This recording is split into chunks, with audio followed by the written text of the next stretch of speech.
Hello, and welcome to I Know Dino, the Big Dinosaur Podcast, where we cover news, interviews, and discussions of all things dinosaur. Hello and welcome to I Know Dino. I'm Garrett. And I'm Sabrina. And today we'll be talking about Coelurus, as well as a bunch of dinosaur news. And my voice sounds kind of funny because I have a cold, just so you know. But first we want to say happy holidays to everyone, and also a big thank you to our Patreon supporters. Again, we're growing in number, and that's really encouraging.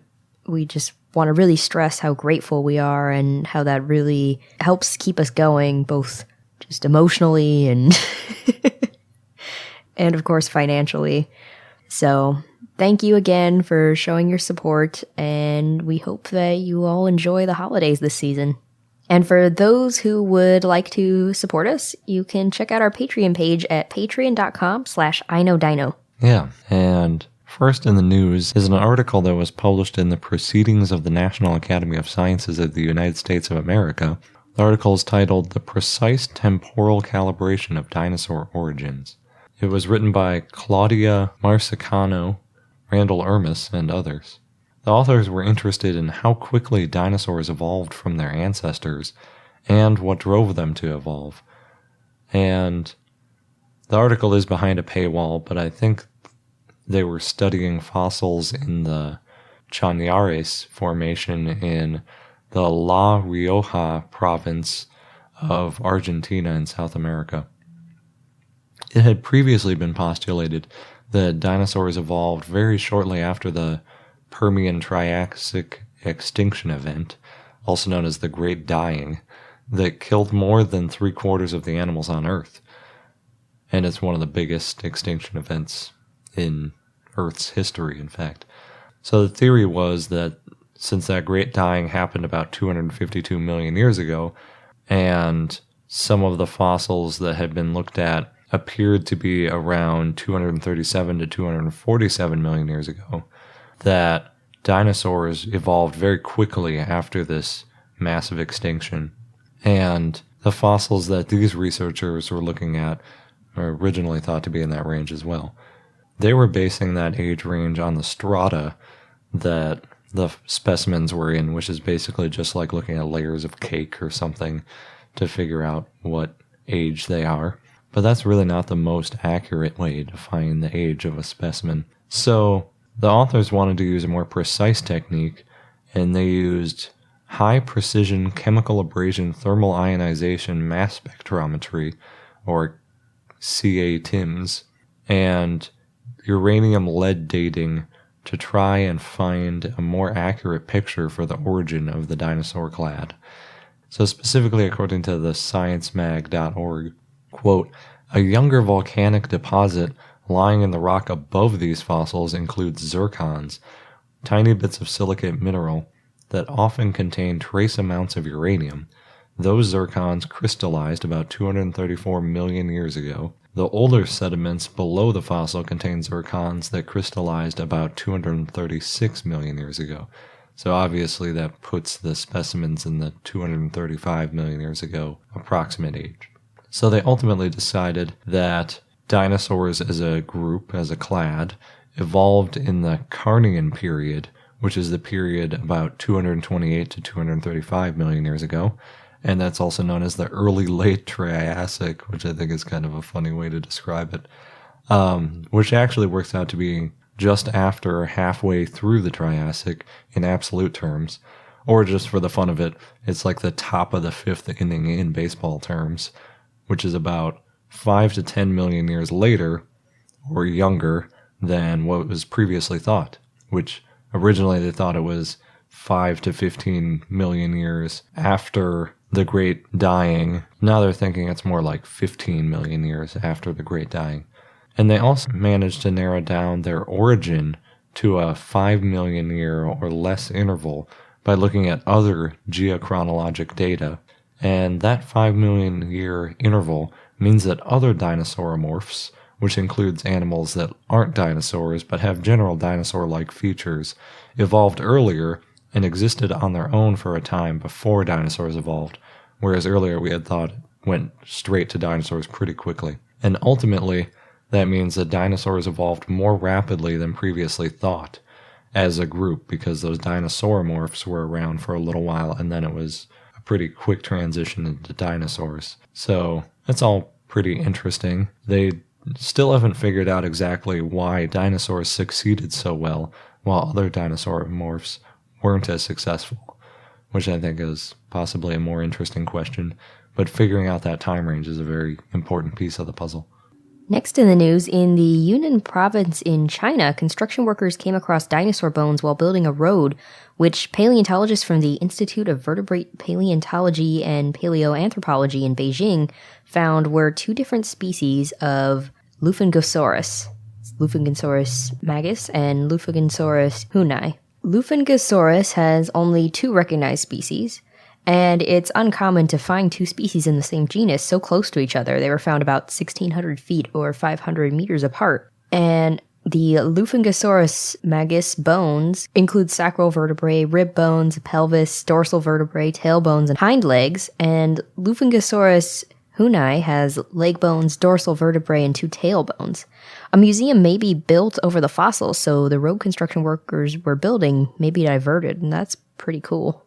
Next, I just wanted to share another gem from Atlas Obscura, an article that highlights John Lasendorf, a hairstylist who had a large collection of dinosaur art, which he used to fit in his 1,250 square foot apartment in Chicago. He had busts and bronzes of dinosaurs as well as illustrations, so a very varied collection. And paleo artists heard about his collection eventually, and they offered him their art. And eventually, he potentially had the largest collection of dinosaur art ever. And Dr. Phil Curry invited him on a dig and wrote an introduction in the book Dinosaur Imagery about John's collection. And John's collection's been displayed in a number of museums. The first one was in 2000 at the Chicago Field Museum when they unveiled Sue the T-Rex. And the Children's Museum of Indianapolis ended up buying his collection for their Dinosphere exhibit, which contains about 500 pieces. And the museum rotates out pieces to go with the themed exhibits. And so now John kept some of his childhood dinosaur toys, but is now working on a new collection of Asian art. That sounds really cool. It's another reason to go see that Indianapolis Children's Museum that looks so cool. Mm-hmm. Next in the news is something that I'm getting more and more interested about. You've probably heard me talk about augmented reality a little bit in the past. And there's a new, well, pretty new app out called Dino on My Desk. How did we find out about this? I don't remember how we found out about it, but as soon as I saw it, I made sure that Garrett knew about it. Yeah, it was pretty cool. So it looks like the app launched back in August based on reviews that are in the Google Play Store, but the most recent update is from just a few days ago, so it looks like, you know, it's still a new evolving app. It's not like it's been forgotten. Basically, what augmented reality is, I've talked about virtual reality before, and that's where you put on goggles and you're completely immersed in a new environment. What augmented reality is when you are seeing the world as it normally would appear, but on top of that, there is something added to it. So either there's some instructions that could be displayed, or maybe you're playing a game and you can see imaginary game pieces or something. In this case, what the imaginary thing that's projected in real world is a augmented reality dinosaur. So basically the way it works is you print a sheet of paper, and it's a very specific sheet of paper, so the app knows what to do with it. You put it on a flat surface like a table, and then you point an Android tablet or phone at it, and it uses the camera to see the sheet of paper and kind of orient the scale of things. And then it puts a 3D generated dinosaur on the screen of the tablet to make it look like it's actually in the room with you. Obviously, if you look at the table without the tablet or the phone, it doesn't look like it's there. You have to look at the tablet screen to see it. But it uses the camera, so the rest of the room looks normal. So it's kind of cool. In their video, it kind of looks like you can either reach in front of the camera where the dinosaur appears to be on the screen. So you're kind of like reaching over the piece of paper, and then, you know, you can see the dinosaur imaginarily. It's a protoceratops, right? Yes, it is a protoceratops. So you can see the protoceratops sitting there and, kind of play with it imaginary. It's really weird, though, to figure out where to put your hand because the dinosaur obviously isn't actually there and you're looking through a screen at a camera. It's kind of like if you're using a series of mirrors to move your arm around. It's really weird. So in the video, it looks like you could interact with it that way. I couldn't get it to work. I'm not sure if that's just because I can't figure it out because I'm too awkward with it, or if it's not actually intended to work that way. But one way that you definitely can interact with it is by touching the touch screen of the device.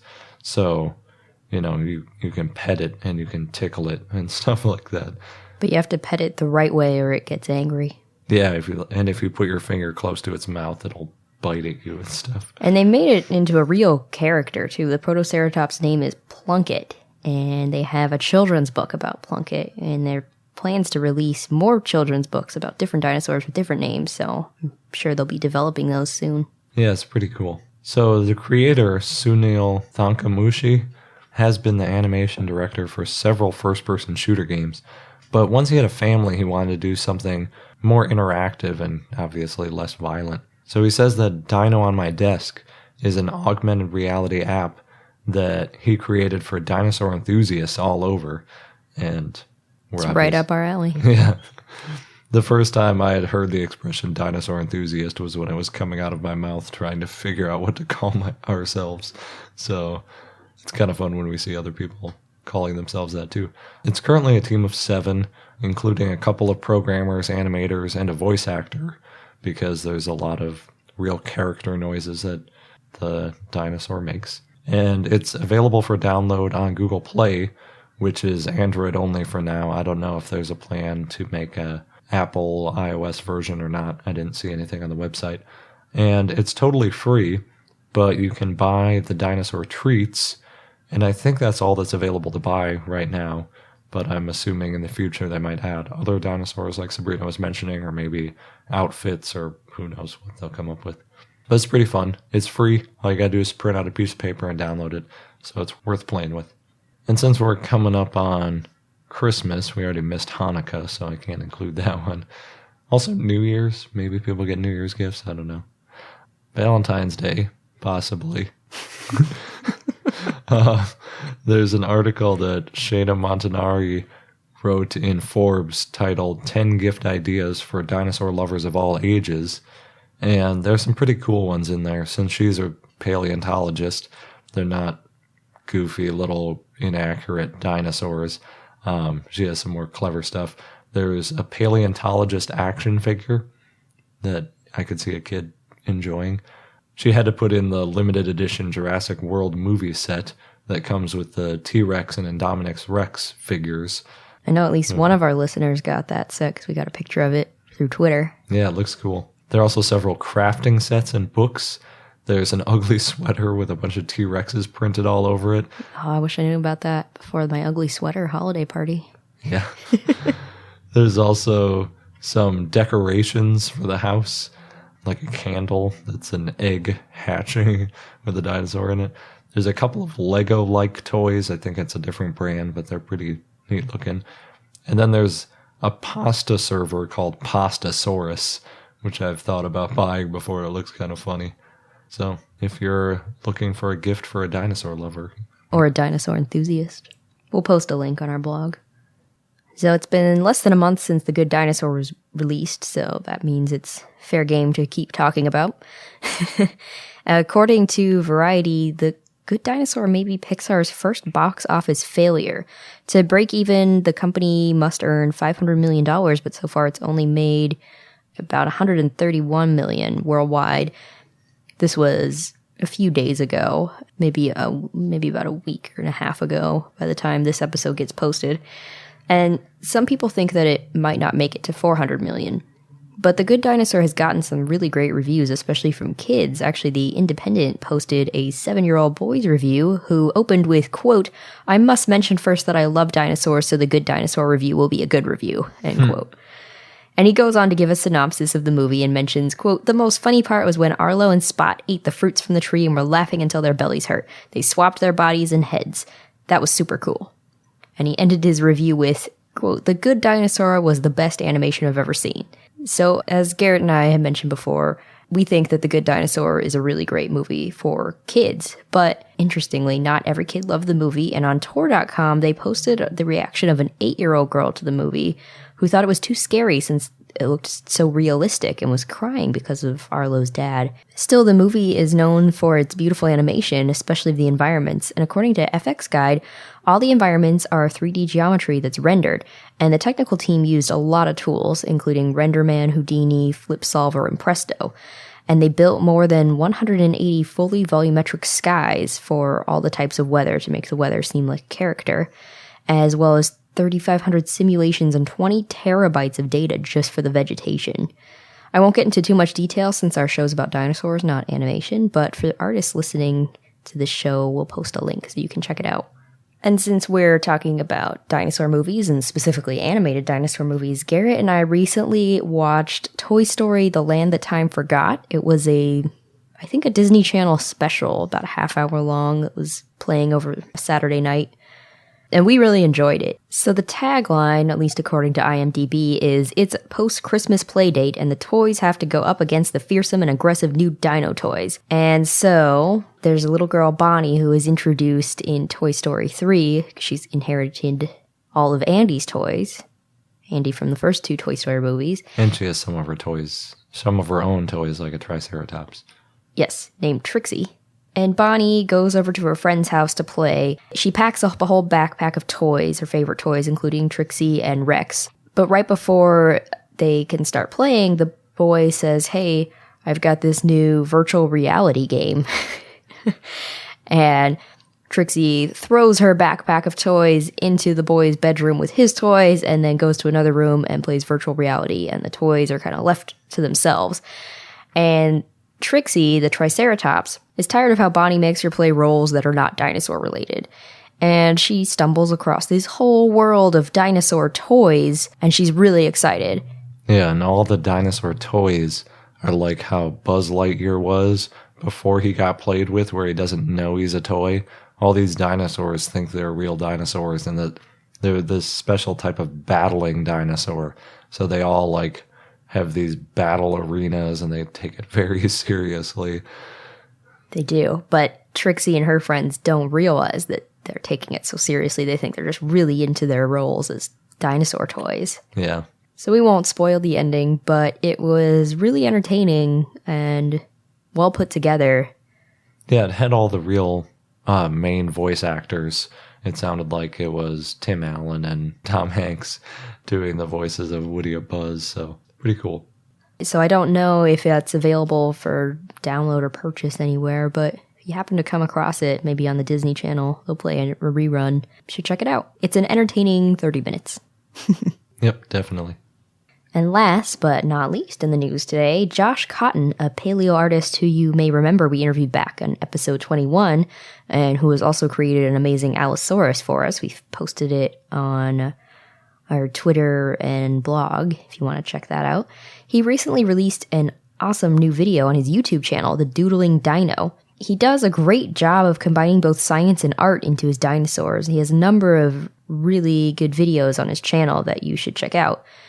And his latest video is called Scientific Artist Reimagines the Good Dinosaur.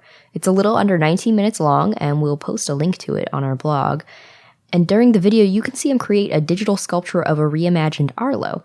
And as he recreates Arlo, he explains the science of the good dinosaur and points out the things that the movie missed. For example, Arlo, the Apatosaurus, would have been extinct long before the movie took place, since Apatosaurus went extinct about 80 million years before the asteroid hit Earth, or missed Earth as it did in the Good Dinosaur. And because of this, Josh chose to make Arlo an Alamosaurus, which we covered Alamosaurus in episode 51. And to do that, Josh made Arlo's front legs longer than his back legs, which also makes Arlo stand taller. And he also changed Arlo's feet to be more hoof-like and added osteoderms to Arlo's back, since Alamosaurus had them. And the idea is to keep in mind the scientific knowledge about a dinosaur before even starting to design the dinosaur, but also, since The Good Dinosaur is a cartoon, to keep the character cute. So in this case, Josh made Arlo's osteoderms have more rounded edges to keep it more playful. And according to Josh, and I agree, the movie missed an opportunity by not really incorporating science into the character designs. As Josh says at the end of the video, quote, "The magic of dinosaurs is they are real." And I like the idea of having it make sense in a time space because there are so many cool dinosaurs to choose from. Why do you want to pick one that doesn't make sense in the time scale? Yeah.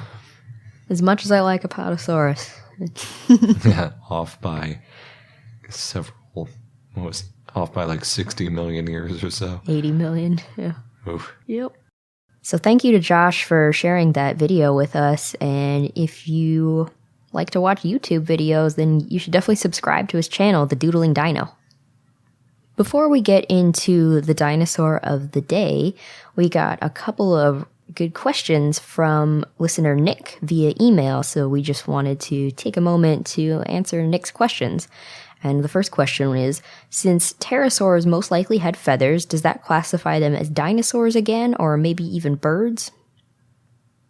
So, my favorite way to describe the difference between a bird, a bat, and a pterosaur is based on what their wing is made out of.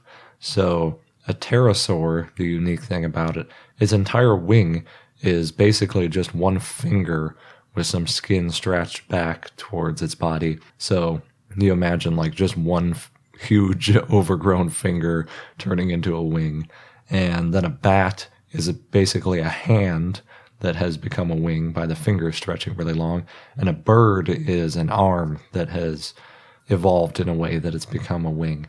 So that's kind of one way to define them. So it doesn't necessarily matter if it had feathers or what it looked like on the outside. It has more to do with the bone and the evolution of the body structure. So, unfortunately, pterosaurs are not dinosaurs no matter what we find out, unless somehow we find out that they had the same hips and all that kind of stuff, but it seems a little unlikely. And Nick's second question, were theropod teeth generally exposed while their jaws were shut, or were they more likely to have been concealed like a monitor lizard's? So that's a really interesting question, and I looked around quite a bit about it. Since theropods are such a large group, for the big iconic theropods like a T-Rex, they did have huge teeth, like 12 inches long. And a few episodes ago, we talked about how wide they could open their mouth, and they compared their mouth geometry to crocodiles and other animals that might have had similar feeding styles. And they believe that they rested with their mouth opened a little bit. So if their mouth was open a little bit, obviously you would have been able to see their teeth. And since the teeth were so long, too, they probably would have overlapped a little bit and stuck out of the mouth a little bit. So I think for a big one like a T-Rex, yes, you would have been able to see its teeth. For some of the smaller theropods that, wasn't a big bruiser with huge teeth, it might have been more into eating small rodents or insects or something. I'm guessing that their teeth probably weren't exposed because they didn't need that wide gape and they didn't need the huge teeth. So within theropods, I'm guessing that there's probably different teeth styles, whether or not you could see them outside their mouth. So hopefully that answers your questions, and thanks, Nick, for sending them in the first place. We're always happy to connect with listeners. Yeah, they're fun questions to think about and research. So now on to the dinosaur of the day, which is Coelurus. And the name Coelurus means hollow tail. It has hollow tail vertebrae. There's only one valid species. It's the type species, Coelurus fragilis, which Charles Marsh described in 1879. And the type species consisted of a partial skeleton, most of the arms and legs, and a partial pelvis. And that skeleton is now housed in the Peabody Museum of Natural History, and it was found in the Morrison Formation. In 1980, more bones were found in Wyoming and Utah, and Coelurus was the first named small theropod from the Morrison Formation. Charles Marsh only described the vertebrae from the back and tail, and it was found in the same area as the type specimen of another genus/species that he named, Camptonotus dispar, which was later renamed Camptosaurus because the name Camptonotus was already used to describe a type of cricket. Marsh describes Coelurus as, quote, an animal about as large as a wolf and probably carnivorous, end quote, though he was not sure that it was a dinosaur first. He described it more in 1881 and created some illustrations, and then classified it in the new order Coeluria and the family Coeluridae. There's a lot of confusion, and different species have been named and moved out of this genus, as is pretty typical for dinosaurs that were named so early on. And Coelurus has been grouped with Compsognathids, Tyrannosaurids, and even as basal Maniraptorans. Sometimes it's considered its own family, Coeluridae. For a while, Coeluridae and Coelurosauria were wastebasket taxons for small theropods. Coelurus fragilis' skeleton was scattered, and the fossils were found between September 1879 and September 1880. Some of the bones found Marsh classified as a new species, Coelurus agilis, based on fused pubic bones that he believed were part of an animal 3 times larger than Coelurus fragilis. In 1888, Marsh also named Coelurus gracilis based on a single claw bone from a small theropod that lived in the early Cretaceous. It was found in Maryland. This is no longer accepted, though. Edward Cope also named some species in Coelurus, even with the bone wars going on between him and Marsh. He named Coelurus barri and Coelurus longicolus. They're both from the Triassic period and found in New Mexico, but then he ended up putting them in their own genus, Coelophysis. In 1903, Henry Fairfield Osborn named Ornitholestes based on a partial skeleton, and in 1920, Charles Gilmore said that Ornitholestes and Coelurus were synonyms, which scientists believed until 1980 when John Ostrom released his study. And Ostrom showed the differences between Ornitholestes and Coelurus, and he showed that Coelurus fragilis and Coelurus agilis were the same, as Gilmore had thought. Dale Russell had thought that Coelurus agilis was a species of Elaphrosaurus, based on incomplete information, but John Ostrom showed that this wasn't true. And he also showed that one of the 3 Coelurus fragilis vertebrae Marsh had illustrated was a composite of 2 vertebrae. Coelurus is also sometimes confused with Tanicoligrius. Coelurus, Ornitholestes, and Tanicoligrius were the best-known small theropods from the Morrison Formation, but Coelurus and Ornitholestes have been better described. Coelurus had a longer back and neck and longer, more slender legs and feet than Ornitholestes.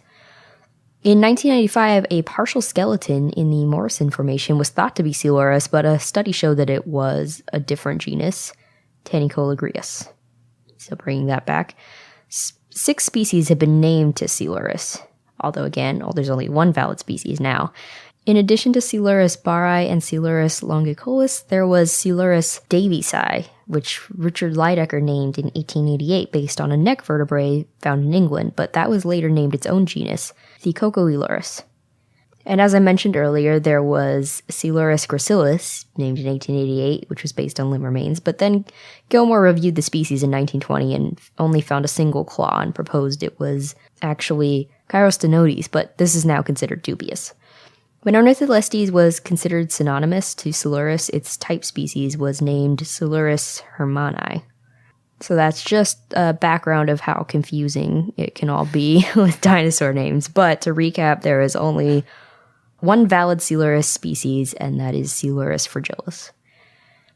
Coelurus lived in the Jurassic. It was small and bipedal and had long legs, so it was probably fast. And its speed was its defense from larger theropods. It was around 29 to 44 pounds, or 13 to 20 kilograms, and about 7.9 feet, or 2.4 meters long. And it was a carnivore. It ate small prey, probably insects, mammals, and lizards, and it was faster than Ornitholestes. It had a long neck and a potentially slender skull, but not much is known about the skull except for part of the lower jaw, which is found in the same area as known Coelurus bones and has some similarities, but it's very slender, and it's not part of the same known for sure Coelurus skeleton. It had long, low vertebrae. Its neck vertebrae had also many hollow spaces, hence its name. And where it was found in the Morrison Formation, at the time, the Morrison Formation was semi-arid with flat floodplains, and vegetation included conifers and ferns. Other dinosaurs found in the area include Ceratosaurus, Allosaurus, Apatosaurus, Diplodocus, and Stegosaurus. Coelurus is part of the Coeluridae family, and that's a family of small carnivorous dinosaurs that lived in the Jurassic. In 2003, O.W.M. Rauhut grouped Coelurus, Compsognathus, Sinosauropteryx, and an unnamed Compsognathus-like dinosaur into Coeluridae. And then in 2007, Phil Center suggested that Coelurus and Tanicoligrius were the only coelurids and were actually not coelurids, but tyrannosauroids. Again, coelurids were a wastebasket taxon for a while. Dinosaurs that were in the wastebasket taxon and since reclassified include Microvenator, which is a relative of Oviraptorid. Coelurosauria includes other theropod groups now, including Alvarezsaurs, Ornithomimosaurs, Therizinosaurs, Dromaeosaurs, and Tyrannosaurs, though at first they only included small theropods. And there's still a lot of questions over how the Coelurus genus is related to the others. And our fun fact of the day is that out of the 188 confirmed impact craters that are in the Earth Impact Database, the Chicxulub crater on the Yucatan Peninsula is the second largest, and the largest in the last 2 billion years. So, pretty fascinating. There's a bit of a contentious argument where maybe it's number 3, but this is according to the Earth Impact Database, which is typically considered the experts, so I'm going with their number. Good call. And that wraps up this episode of I Know Dino. Again, if you would like to support us, especially during this holiday season, you can find us on Patreon at patreon.com/iknowdino. Thanks for listening, and until next time. Thank you for listening to I Know Dino. If you have any questions or comments about dinosaurs, we'd like to hear from you at plesiosaur@iknowdino.com. And for more information on dinosaurs, go to iknowdino.com or follow us on Google, Facebook, Tumblr, or Twitter at I Know Dino.